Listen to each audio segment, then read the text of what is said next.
Hey guys, today we're back and we're going to look at a couple of 10 millimeters.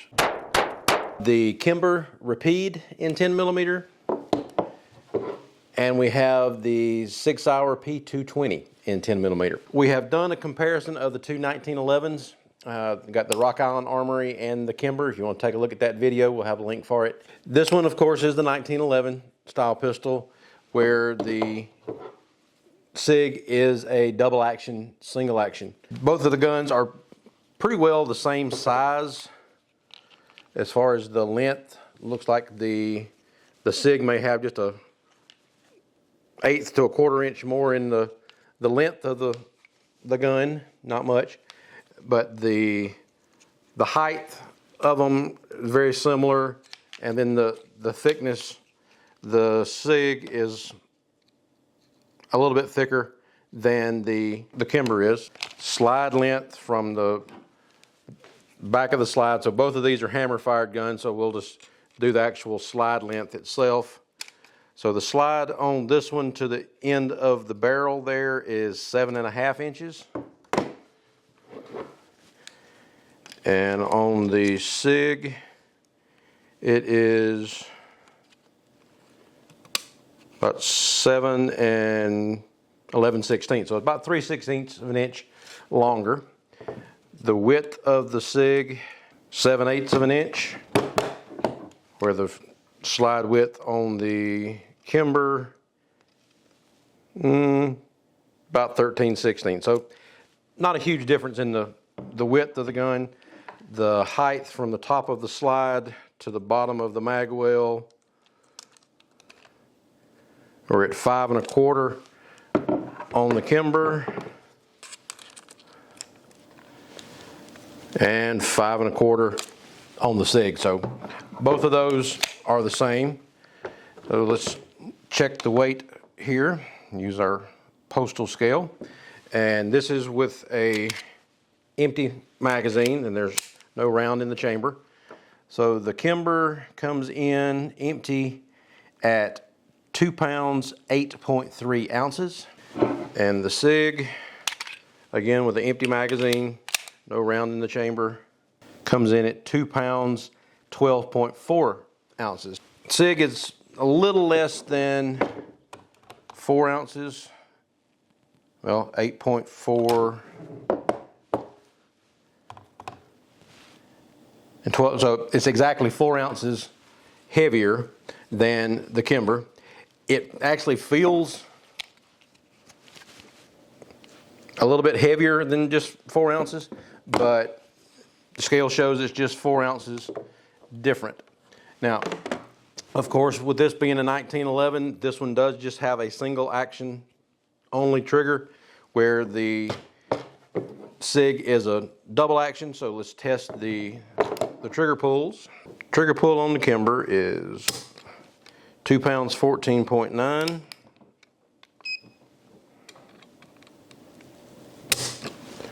Three pounds, 3.4.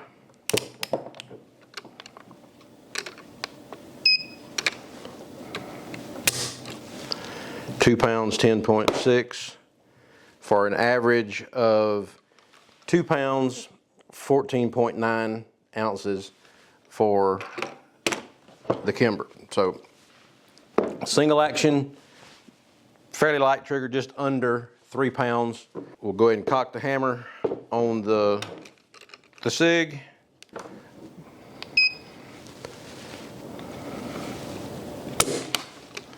Three pounds, 8.6.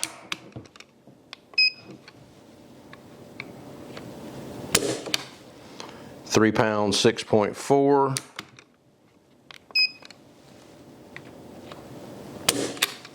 Three pounds, 8.4.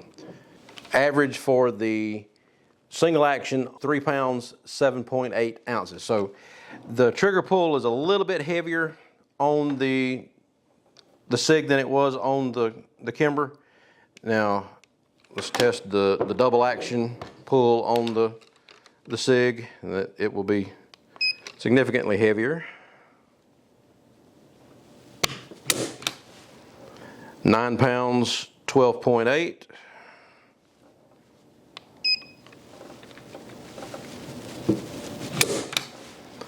9 pounds 7.4. 9 pounds 5.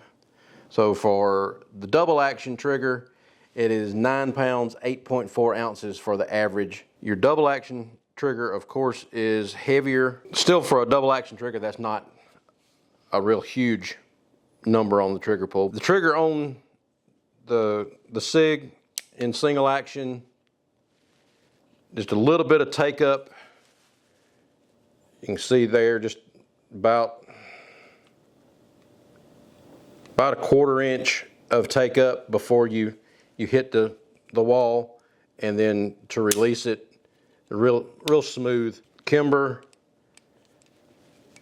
you got maybe a 1/16 of take up before you start to press the trigger, and then it is very smooth on the release. So for the triggers, single action, the Kimber has the advantage.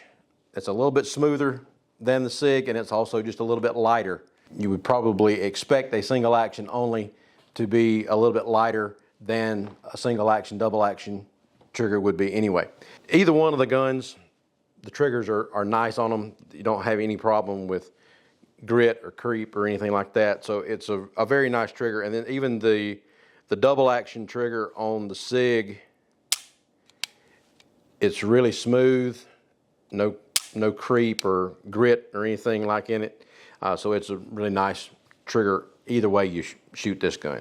The 220 Legion is a little heavier, of course, single action, double action, and then the Kimber is your 1911 style. So just on numbers as far as trigger pull and weight and everything, you got a little bit more of an advantage with the Kimber than you do with the SIG. Be a little bit lighter to try to carry it, but that 4 ounces at the end of the day, is it going to make a big difference? It might. Shooting it for a while, the extra 4 ounces is probably going to start to wear on the arms a little bit until you really get used to it. The advantage that the SIG has over the Kimber as far as trigger and the action on the gun, if you've got the hammer cocked back on the SIG, you can use the decocking lever to be able to drop the hammer without having to pull the trigger. So you've got the decocker there, drop that down, and it'll release the hammer without having to fire the gun. Where you don't really have that option with the 1911. If that hammer's cocked back, really the only way that you can drop the hammer, if this thing has got a round in the chamber, is to walk that hammer down as you're pulling the trigger. So safety wise, being able to decock the gun with the decocker versus having to manually let the hammer down and hope it doesn't slip out of your fingers, you're going to have the safety factor as far as that goes going to the SIG. Cosmetics wise, I mean, the finish on the Kimber is very nice. It's got deep serrations here on the slide so you can get a good grip on the slide without having to worry about your fingers slipping on that when you're trying to rack the slide. Got very aggressive grip texture on the grips themselves.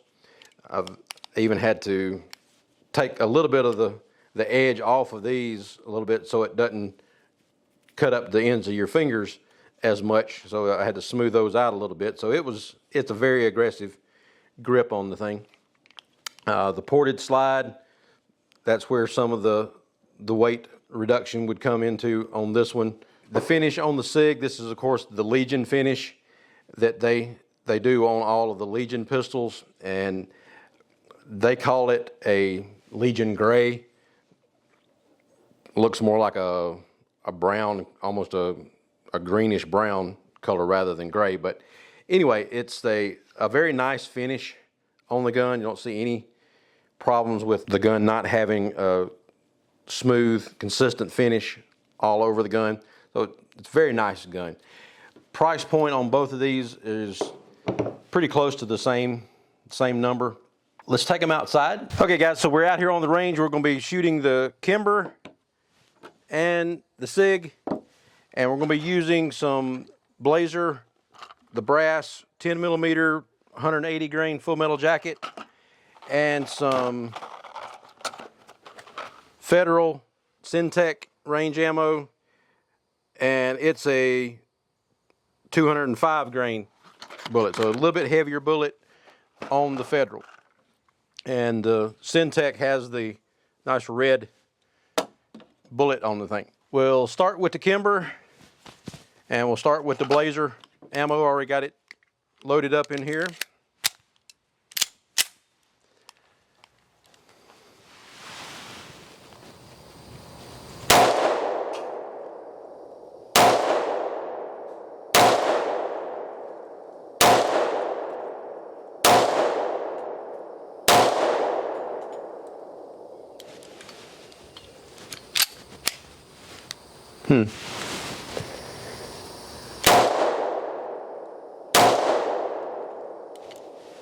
Okay, that's all on that one. So let's...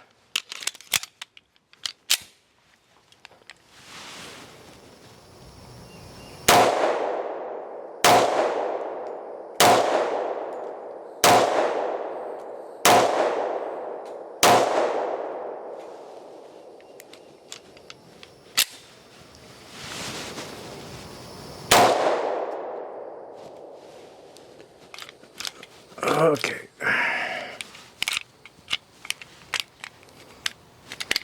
Having some feeding issues today for some reason.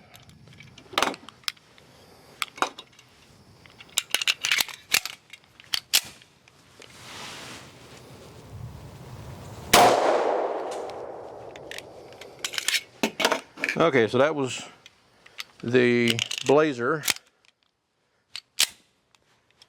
And a little bit heavier Federal.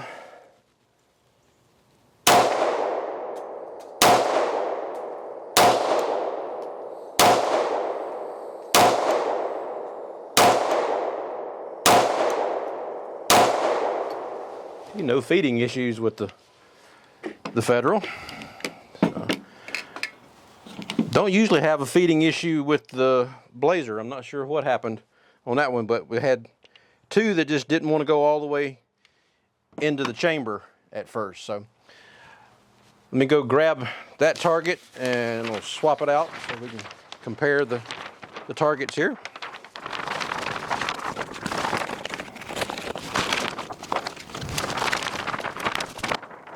So it's staying pretty close to dead center there. I've had a couple that wanted to come up a little bit there. Load up the SIG. Now, as far as racking the slide is a lot stiffer on the SIG than it is on the Kimber. This has a lot stiffer recoil spring.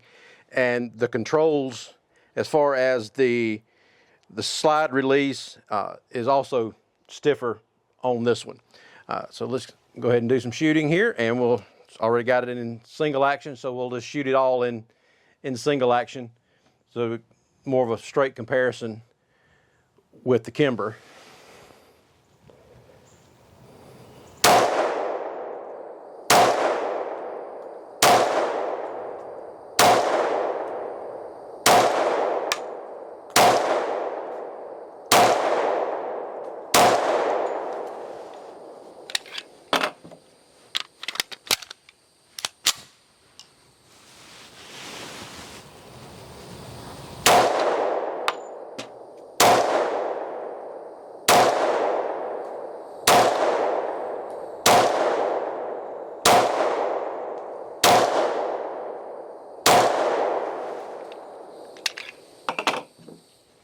And the Federal.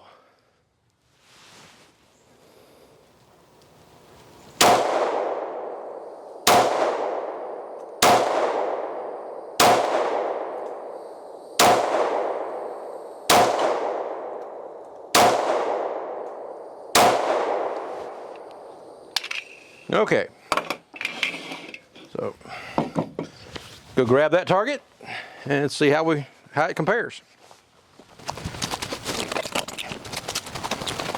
Probably a little more consistent with the SIG.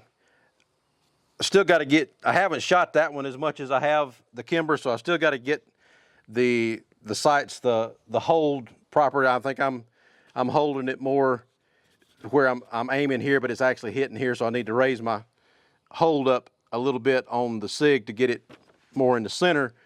As far as the grouping, majority of them are within palm of my hand there. Got a couple of outliers. The outliers are a little bit further away on the Kimber than they are with the SIG, not by much, but a little bit. I've had a couple of low ones here on the SIG, but either one of the guns is going to be a great value for you. As far as how each one of the guns shoots, the trigger is probably a little bit nicer in the Kimber than it is the SIG. And I know the SIG guys are probably going to jump all over me. Either gun has got a nice trigger. The Kimber is just a little bit smoother because it is a single action only than the single double on the SIG. But as far as which one I would want to carry, if I was going to use one of these guns for a carry gun, or if I was like going somewhere where I wanted to use it as a sidearm for hunting and have it in an open carry holster or something like that, or a chest rig, if I was going to be doing some bigger game hunting and I was worried about a bigger animal or something coming at me, I would probably take the SIG, because I like the single action, double action ability on the SIG versus the single action only on the 1911. If I was going to carry this one, you know, the only way you can carry it where you can pull it out of the holster and be ready to fire is by carrying it in the cocked and locked position. With the SIG, you can have the hammer down, one in the chamber, and all you got to do is just pull the trigger. There's no safety that you got to disengage, so you can, I know if you practice with it enough, the speed is not going to be that much different between the two, but it's one less thing that you've got to worry about in a stressful situation, is remembering to drop that safety on the 1911. They're not cheap guns by any stretch of the imagination, but they're not as expensive as some of the other ones that you can get, like a Wilson Combat or a Ed Brown or some of the other really high-end guns out there. So for the price point, they're really good guns, good quality, and they're going to have a very good service life, and you're not going to have that many issues out of them. Did have a couple of feeding issues today with the Kimber. Didn't have anything as far as a feeding issue with the SIG, so it's got a little bit of an advantage there. Why this one was being a little bit ornery today, not sure. Usually these magazines that I'm using with the Kimber feed everything fine, but just happened to be the way that it was rolling today that it didn't want to put a couple of the blazers into the chamber exactly right. They're both 8-round magazines, single stack, so capacity is not really an issue in between either one of the guns. I think I'll take the SIG over the Kimber just because you do have that option of carrying it in the double action mode and don't have to worry about having the safety on and having to disengage that when you start to shoot the Kimber. So check out doublelegalgunworks.com. Check out both of these guns. Catch you on the next video. Like and subscribe down at the bottom. Hit that notification bell so that you can get the next video. And we'll see you next time. Thanks.